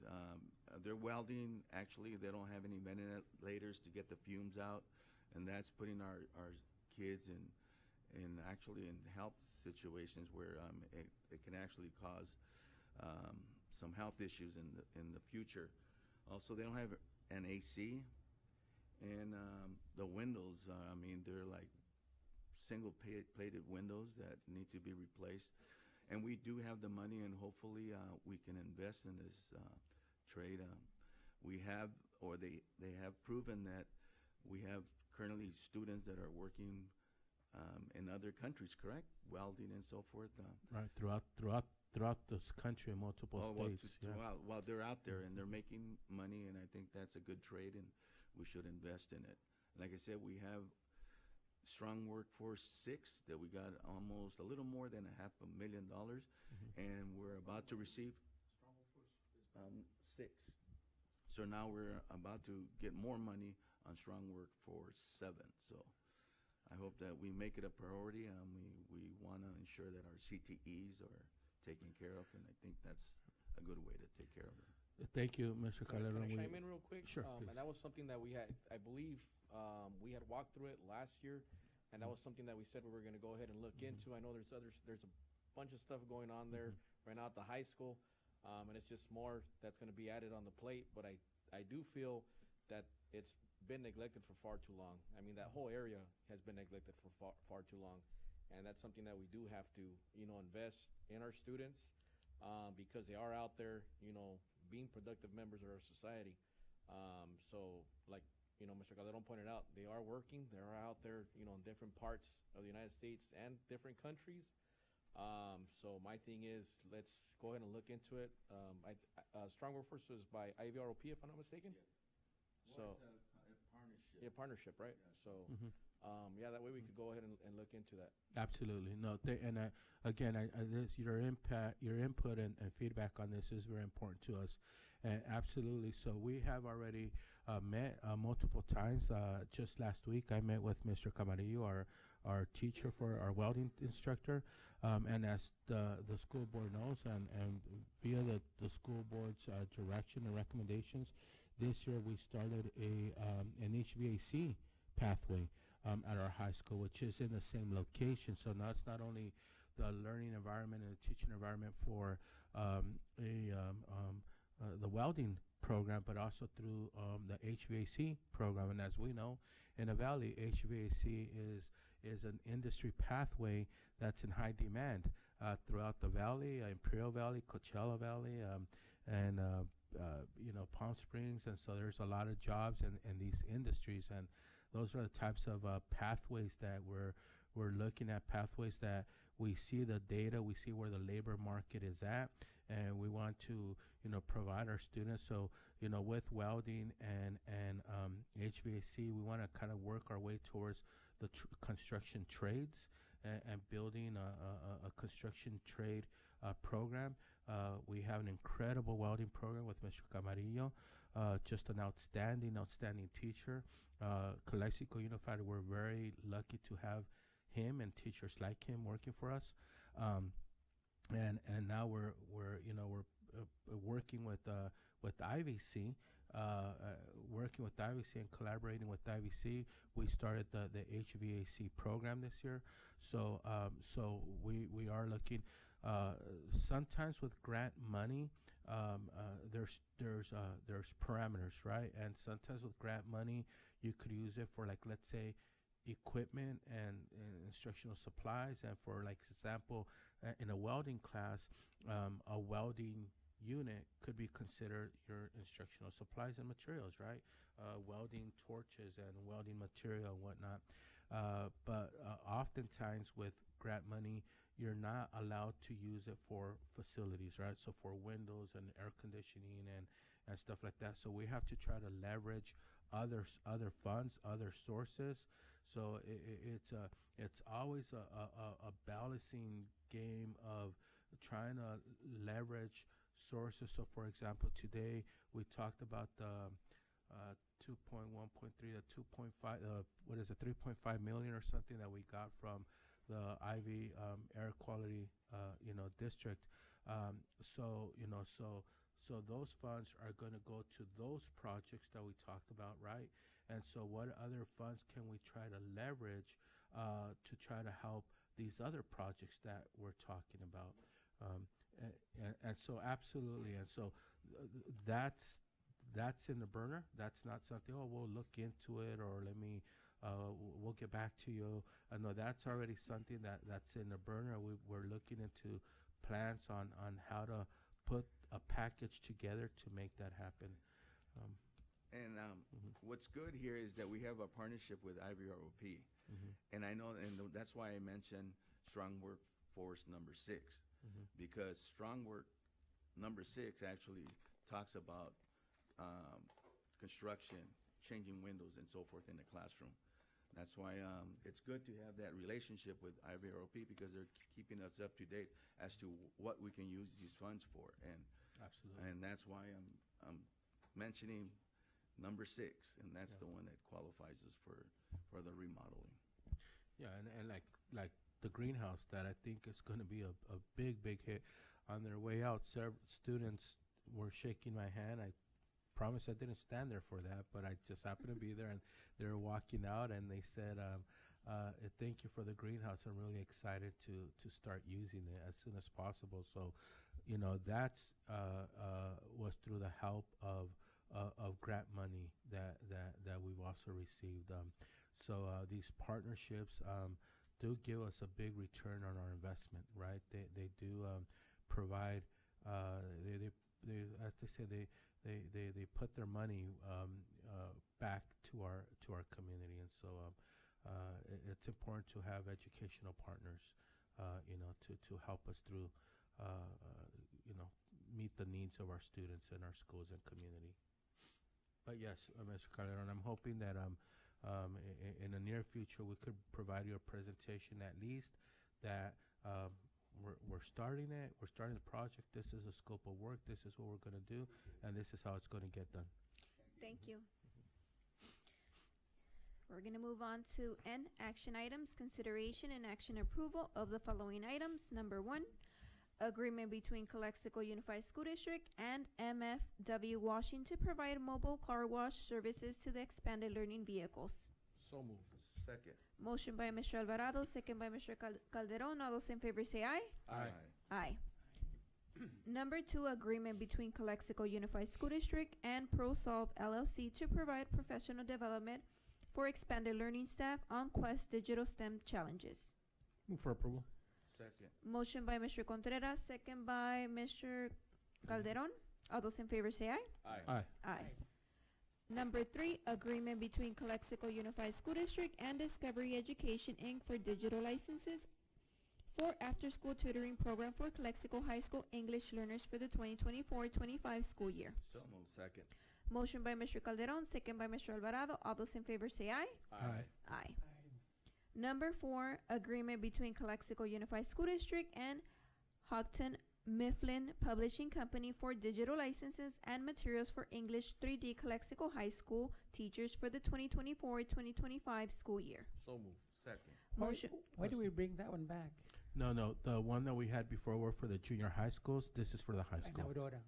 Okay. Yes, yes. Yeah, I, yeah. I did have a chance to go to the high school and talk to these teachers, and it's mostly for the newcomers and the low-level kids that are level 1s and 2s, but it's their ELD program Right. that they're going to use. Right. So my question is, this program barely got produced in 2023, hasn't had that much reliability, and yet because it's got standard base, we purchased it for over $101,000. It's the actual base program for these classes. Don't we have people that can give our people something like for English, for readings, for speaking, for writing, for can't they come up with something and it's plugging in just a program? Right. Well, Our coordinators, aren't they Mhm. working at something like this? We're just buying stuff like the extended learning. I can see that because it's it's got Yeah. Yeah. standards in it, so they purchase it. But Right. So this program, Ms. Pacheco, was vetted by our teachers, right? We're not like buying it in isolation, right? Where it's like we're not in a vacuum here and saying, hey, well, let's buy this program. Our teachers reviewed this program, they researched this program, they looked at this program, and they vetted it, right? They're saying, hey, we believe this is a very good program for us to utilize for our newcomers, for our level 1s or level 2 students. And so, we want to be supportive of our teachers' expertise and of their, feedback and input. And so we then also vetted this program, and we also it's looked coming at out this of program. Boston. It's coming out of Boston. I don't know if it's, you know what I mean? And it's Right. second and third grade level, K1. Right. But it's something that we need to use with our newcomers. I understand. We don't right. have an ELD program for them. Mhm. They bought this to see if it's going to fly. They throw it on the wall. If it works, it works. If it's not, Mhm. we're down $101,000. Yeah. If I could ask Ms. Delia Tovar, who is our assistant principal at Calexico High School, to provide some input on this program.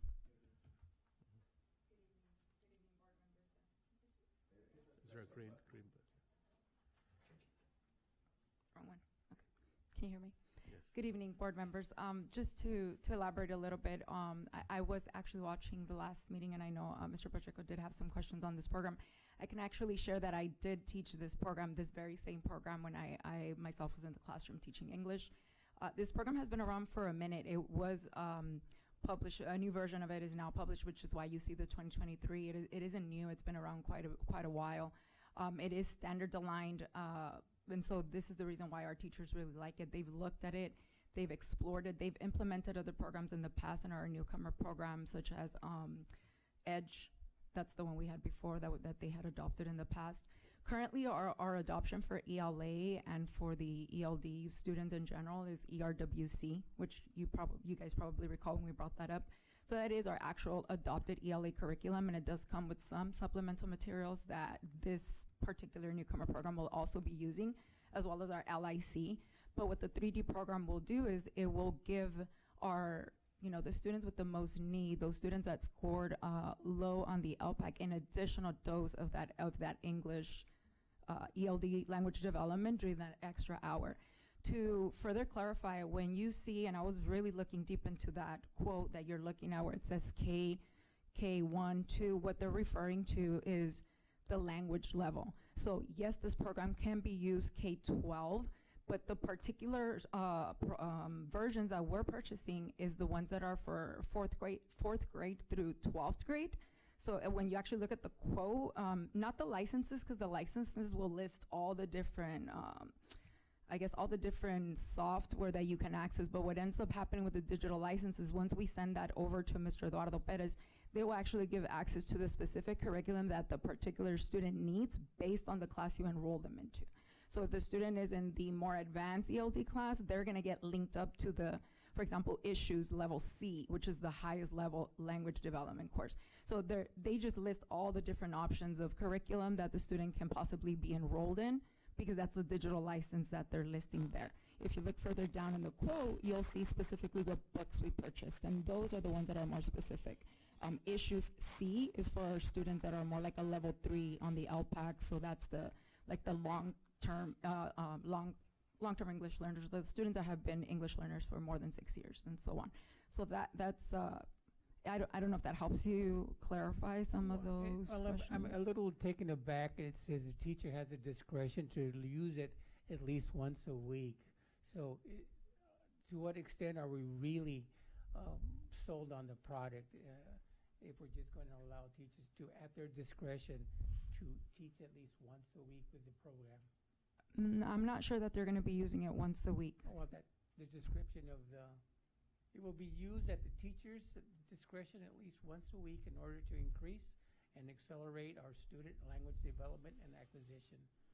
So, and thank you very much, Mr. Varam. And I think that's kind of going back to we do.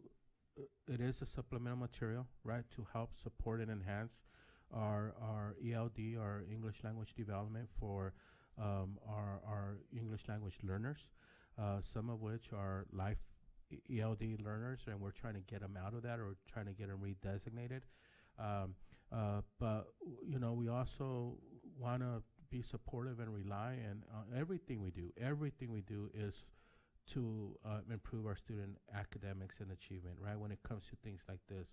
But we also, trust our teachers' input and professional feedback, and this is something that they looked at. This is a program that, we believe that is going to help support our students' learning, and we want to be supportive of that. And a lot of these monies, again, are earmarked towards certain things, right? And Mr. Pacheco, you're saying something that I also truly believe in as well. At the end of the day, it's stand and deliver, right? At the end of the day, it's the teacher in that classroom that's making the difference. You could give me the $1 million classroom and all the shiny things, but if you don't have a teacher in that classroom who cares and wants to make a difference, you could throw all that stuff out of the window. So when it comes about, yes, it is about the teacher, but teachers need tools, right? This is a tool in their tool bag. We go out there to A4 and you see our construction workers, they have a tool bag and they have a hammer and nails and saws and stuff like that. Teachers need tools, and this is another tool in their tool bag. But we are watching, and I think our actions prove that we have cut back on software programs and buying things. We've actually, in the past couple of years, have vetted that and said, okay, this is not being used, it's not being utilized, it's not showing a difference, and we're actually cutting back on buying things, right? But this is a tool in the teacher's tool bag, and they believe in it. They researched it, they vetted it. Our staff, our admin, has done so the same, and this is a tool that we're asking to for the board's support and getting behind and believing, and of course we're always monitoring and we're always is this working, right? That's what we do all of the time, and that's nothing new.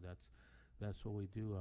But I do believe that this could be very beneficial for our students. Thank you, Mr. Jimenez. There was a motion by Mr. Alvarado, second by Mr. Calderon. All those in favor say aye. Aye. Aye. Aye. Number 5, agreement renewal between Calexico Unified School District and Fonseca's Auto Shop for on-call repairs as needed for food service and maintenance and operation vehicle. Move for approval. Second. Motion by Mr. Contreras, second by Mr. Calderon. All those in favor say aye. Aye. Aye. Number 6, agreement renewal between Calexico Unified School District and Sanders Inc. for architectural services. So moved. I'll second that. What's Motion. this for, Mr. Jimenez?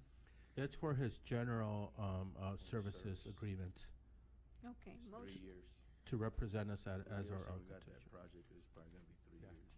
Motion by Mr. Calderon, second by Mr. Contreras. Contreras. All those in favor say aye. Aye. Aye.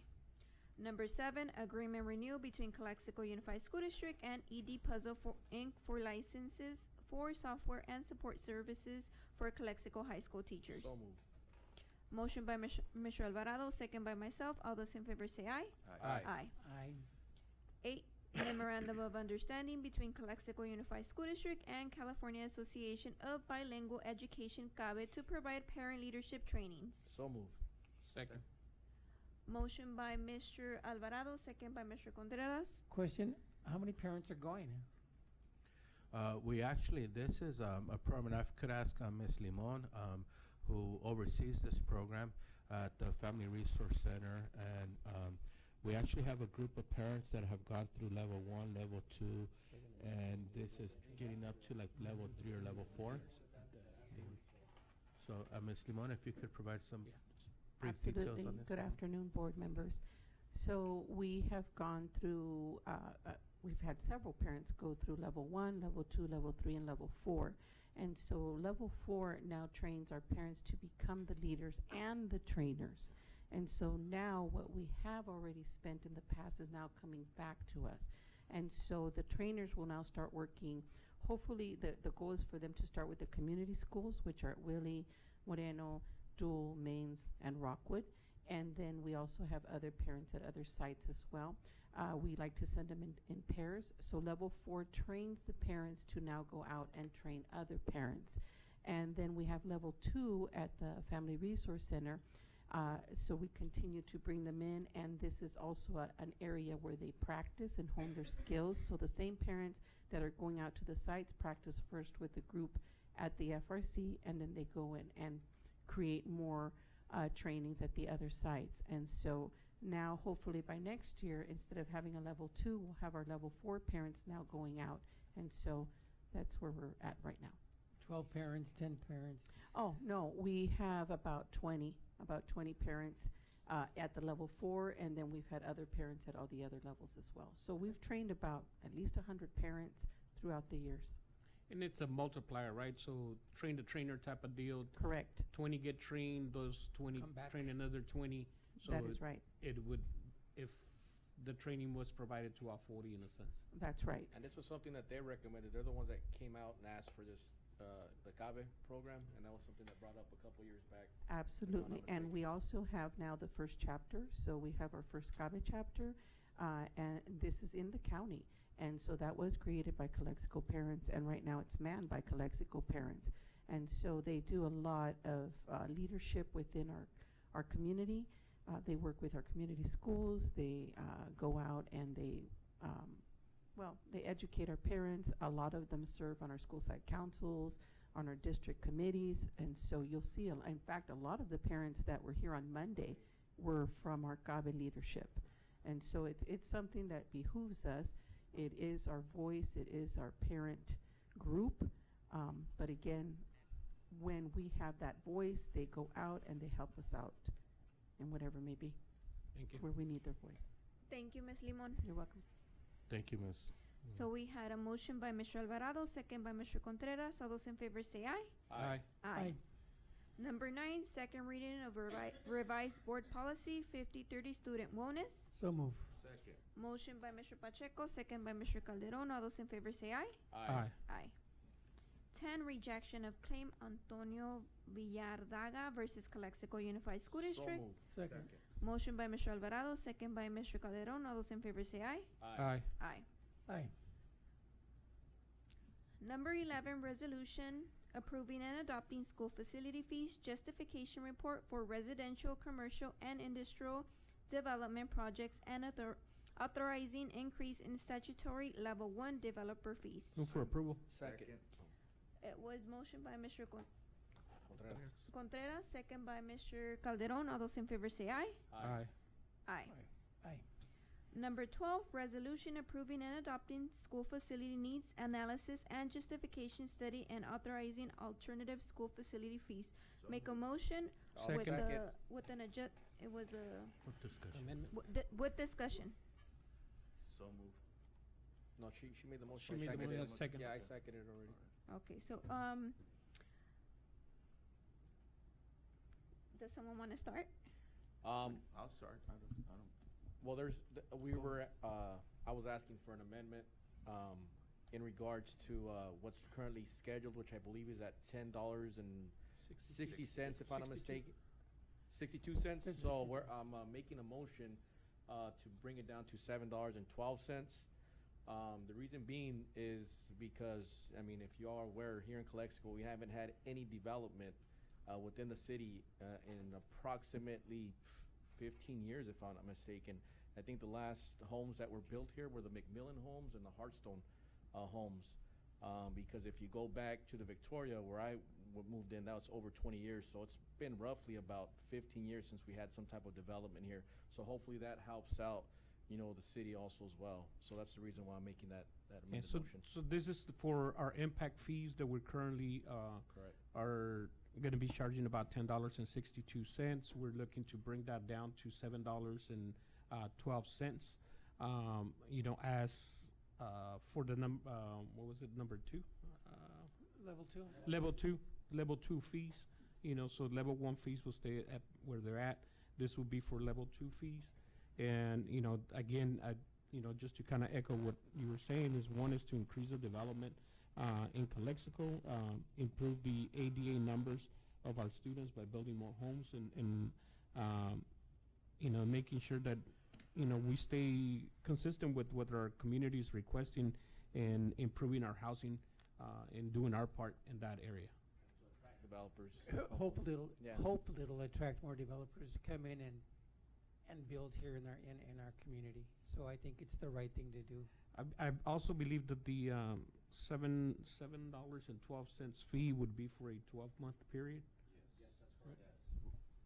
I'll run for 12 months and then we'll evaluate it again. So I don't know if you want to clarify what the what we're trying to say here, Yes, putting it well, all together, Mr. After the Jimenez? discussion, I could summarize it for your Someone motion. else wants to speak about Mr. Well, I think Vela? it's good for Calexico. Like my peers were saying, we haven't had any development here in Calexico. We don't have any housing, and I believe that given the opportunity, I guess if we can build homes, we can increase our ADA and also partnership with our city of Calexico. They're having issues right now financially. Their economic growth is done, and I think with bringing in housing, I think would help Calexico, and not only help Calexico, but help our district as well. So again, thank you for supporting the $7.12, and hopefully we can improve Calexico's welfare there. And that's all I have. Thank you. I also want to make a comment regarding this. And also, I want to thank the board for supporting this. And I believe that this is going to make a great impact. It's going to recruit new developers. It's going to help with all the rent. The rents are exaggerated here in Calexico. So we need more residential building. And looking forward for new building here in Calexico. So anything else? Okay, so there was a motion by myself, second by Mr. And Alvarado. if I could clarify, Ms. Magallanes, Okay, what the go ahead. motion actually is, just to make sure that we're on the Okay. same, you know.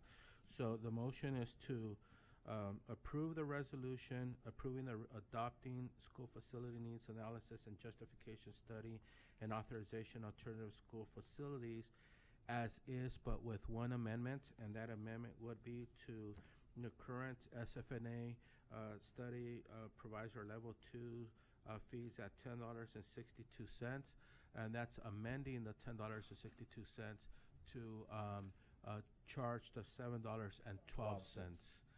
not the $10.62, but the $7.12. So, is that your motion, Ms. Yes. Magallanes? Yes, that's my motion, and second by Mr. Alvarado.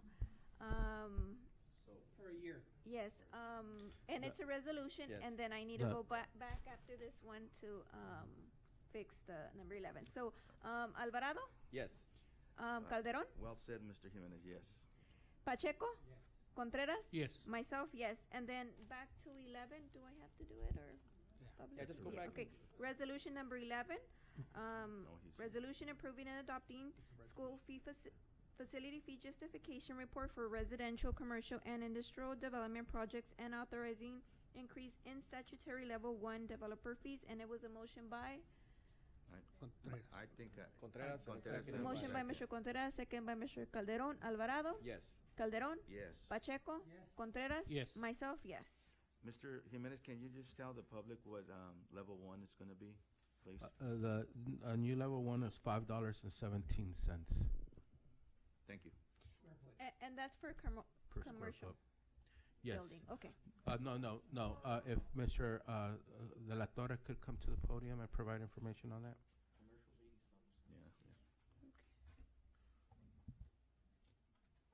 Absolutely. It's for residential. The level 1 fees, $5.17 is for residential. Okay. Yep. Thank you. Have any other Thank you. questions? Thank you, Mr. De La Torre. Number 13, resolution regarding disposition of surplus asset, non-asset classroom furniture at Aurora High School. So moved. Second. Motion by Mr. Alvarado, second by Mr. Contreras. All those in favor say aye. Aye. Aye. No, I'm it's sorry. a resolution. I'm excited because this is a great meeting, great presentations. Did we miss anything just out of If I could ask Ms. Karina. Karina, did we miss anything? Because I saw you like, wait a minute. I want to make sure that we're getting this No, right. I think she was just excited because we actually, you know. Yeah. You want to go home? Yeah. So Ms. Karina Saminelli, Yes. she's our legal counsel from the firm of DWK. So any input on this? Or? Well, no input, and thank you to the board for supporting those resolutions. I just wanted to there was a question as to the commercial rate. The commercial rate is set with the agenda item number 11, which is now at 84 cents, but that goes into effect 60 days from today. So that will be the commercial rate. And then now, because with your amendment, the residential rate will be effective as of tonight, yes, which is at the $7.12 per square foot. All right. Thank you. Thank you. So back again at number 13, there was a motion by Mr. Let's do it again. Resolution regarding disposition of surplus asset, non-asset classroom furniture at Aurora High School. So moved. Motion by Mr. Alvarado, second by Mr. Calderon. Alvarado? Yes. Calderon? Yes. Pacheco? Yes. Contreras? Yes. Myself, yes. Number 14, resolution regarding disposition of surplus asset, non-asset books at Aurora High School. Move for approval. Second. Motion by Mr. Contreras, second by Mr. Calderon. Alvarado? Yes. Calderon? Yes. Pacheco? Yes. Contreras? Yes. Myself, yes. Number 15, resolution regarding disposition of surplus asset, non-asset technology equipment at William Moreno Junior High School. Move for approval. Second. Motion by Mr. Contreras, second by Mr. Alvarado. Alvarado? Yes. Calderon? Yes. Pacheco? Yes. Contreras? Yes. Myself, yes. Number 16, resolution authorizing insurance of assignments for certificated staff, ED Code Section Title 5, 80020.4 A and B. So move. Motion by Mr. Pacheco. Second. Second by Mr. Alvarado. Alvarado? Yes. Calderon? Yes. Pacheco? Yes. Contreras? Yes. Myself, yes. Number 17, resolution authorizing insurance of assignments for certificated staff, ED Code 44865. So moved. Second. Motion by Mr. Alvarado, second by Mr. Contreras. Alvarado? Yes. Calderon? Yes. Pacheco? Yes. Contreras? Yes. Myself, yes. Number 18, resolution authorizing insurance of assignments for certificated staff, staff developers, Title 5, California Code of Regulations, Section 80020.4. Move So for moved. approval. Second. Motion by Mr. Calderon, second by Mr. Contreras. All those in, Alvarado? Yes. Calderon? Yes. Pacheco? Yes. Contreras? Yes. Myself, yes. And we're gonna reconvene to closed session. We'll be back, what time is it? At 9. Well, 9:30. Yeah, we'll be back at 9:30. Thank you.